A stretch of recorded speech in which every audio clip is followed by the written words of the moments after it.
బయలుదేరితే విచిత్రం, మధ్యలో కాంగ్రెస్ వాళ్ళు మాకు అడ్డం వచ్చింది. నాకు ఆశ్చర్యమైంది. మేం కొట్లాడుతుంది మోడీ ప్రభుత్వం మీద, బీజేపీ మీద, మధ్యలో ఇక్కడ చోటాబాయికి ఏం నొచ్చిందో నాకు అర్థమైతలేదు. నీకేమైందిరా నాయన? నేను మోడీనంటే ఈ కేడీగాడు ఎందుకు ఉలిక్కి పడుతున్నాడు మధ్యలో? నేను మోడీని అంటున్నా. మోడీ తప్పు చేసిండంటే నీకేంది రోగం? మధ్యలో యూత్ కాంగ్రెస్ వాళ్ళు వచ్చి నా కారుకి అడ్డం వచ్చిండ్రు. పోలీసు వాళ్ళు సంపుడు చంపి తీసుకుపోయాను మంచిగా. నేనేమంటున్నా అంటే, ఏం జరుగుతుంది ఈ దేశంలో? నువ్వు రావు, ఢిల్లీలో రాహుల్ గాంధీ పోయి ప్రధానమంత్రి ఇంటి ముంగట కూర్చుంటే ఈ నల్లమల పిల్లి పోయి కొడంగల్లో దాక్కున్నది. ఢిల్లీకి పోలే ఈడ పోయి దాక్కున్నాడు. అరే మీ మహేష్ గౌడ్ పోయి రాజ్భవన్ ముంగట ధర్నా చేసిండు. కనీసం ఆయన కొద్దిగానే రేషం ఉన్నది. నువ్వే ఆడున్నావు, కొడంగల్లో దాక్కున్నాడు. పోయి కొడంగల్లో మళ్ళా గట్టిగా ఇంకా విచిత్రం చెప్తా మీకు. కొడంగల్లో పోయి ధర్నా చేసినట్టు చేసిండు. రాహుల్ గాంధీని అరెస్ట్ చేసిర్రు, వెంటనే ఇడిచిపెట్టాలి, మావోనికి దెబ్బ తాకింది, గింతంత గీర్కపోయింది, అయ్యో చాలా అన్యాయం జరిగింది అని బాధపడుతున్నాడు. నేను అడుగుతున్నా రేవంత్ రెడ్డి, ఏమన్నా కొద్దిగా సోయుందా నీకు? నీకు కూడా ఒక బిడ్డ ఉంది, నీకు కూడా మన్మడున్నాడు. నీ బిడ్డను ఇవాళ అక్కడ పిల్లల్ని కొట్టినట్టు కొడితే ఊకుంటావా ఒక తండ్రిగా? కనీసం రేషం లేదా?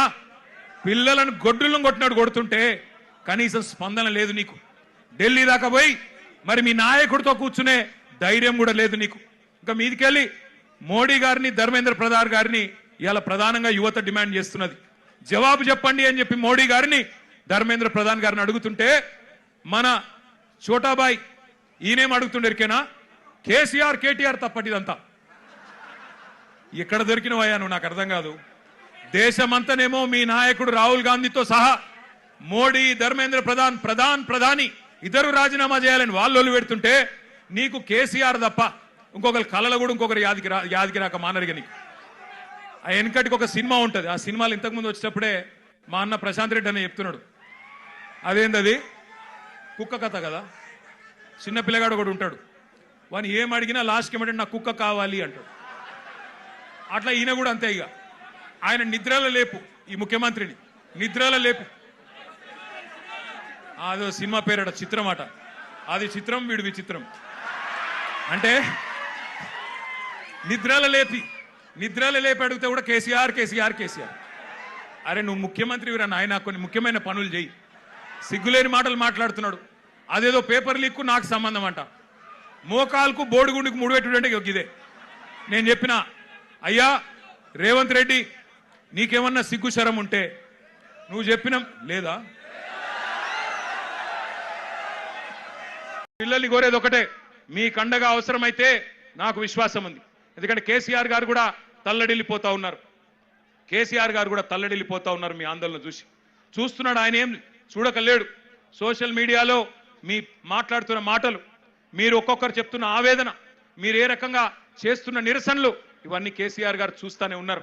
అందుకే అవసరమైతే కేసీఆర్ గారు కూడా తప్పకుండా మీకోసం, మీ భవిష్యత్తు కోసం గతంలోనే చెప్పినట్టుగా ఆయన కూడా he will rise to the occasion. ఆయన కేసీఆర్ గారు ఈ రోజు కాదు, కరోనా టైంలోనే చెప్పిండు, ఇండియా రియాక్ట్స్. కేసీఆర్ చెప్పిన మాట ఇవాళ మీకు ఒక తీరుగా అనిపిస్తుండొచ్చు, కానీ India will react. India has that ability to react. పిల్లలు భారతదేశ భవిష్యత్ నిర్మాతలు, వాళ్ళే ఈ దేశాన్ని కాపాడుకుంటారు, వాళ్ళే ఈ దేశ ముఖ చిత్రాన్ని మారుస్తారు. తమ భవిష్యత్తు కోసం అవసరమైతే ఎంత దాకన్నా పోతారు. India has that ability to react, India has that ability to respond అనే మాట కేసీఆర్ గారు 6 ఏళ్ల కిందట చెప్పిండ్రు. జెన్జీ యంగ్ జనరేషన్ ఏం చేసింది? ఏ మీడియా జాంతా నై, మా సోషల్ మీడియా ఉంది చాలు అని చెప్పి ఇవాళ దేశం మొత్తాన్ని కదిలిచ్చింది. అందుకే అంటా ఉన్న మోడీ గారు, మీరు పెట్టుకోకూడనలతో పెట్టుకున్నారు. ఎవరితోనైతే పెట్టుకోవద్దో వాళ్ళతోనే పెట్టుకున్నావు. నువ్వు కొరివితో తలగొక్కున్నావు. మోడీ గారు జాగ్రత్త పడు. తరం మారుతున్నది, స్వరం మారుతున్నది, నవతరం వరస మారుతున్నది. రాజ్యమా ఉలిక్కి పడు, గుర్తుపెట్టుకో, జాగ్రత్తగా ఉండు. వాళ్ళు అనుకుంటే మొన్ననే నేపాల్లో ప్రభుత్వం కుప్పగూలింది. ఈ పిల్లలు తలుచుకుంటే శ్రీలంకలో బగాయించి అక్కడున్నోళ్లను ఉరికిచ్చి దేశమవతల దాకా పోయేదాకా విడిచిపెట్టలేదు. కాబట్టి ఎవరితో పెట్టుకోవద్దో మోడీ గారు, వాళ్ళతోనే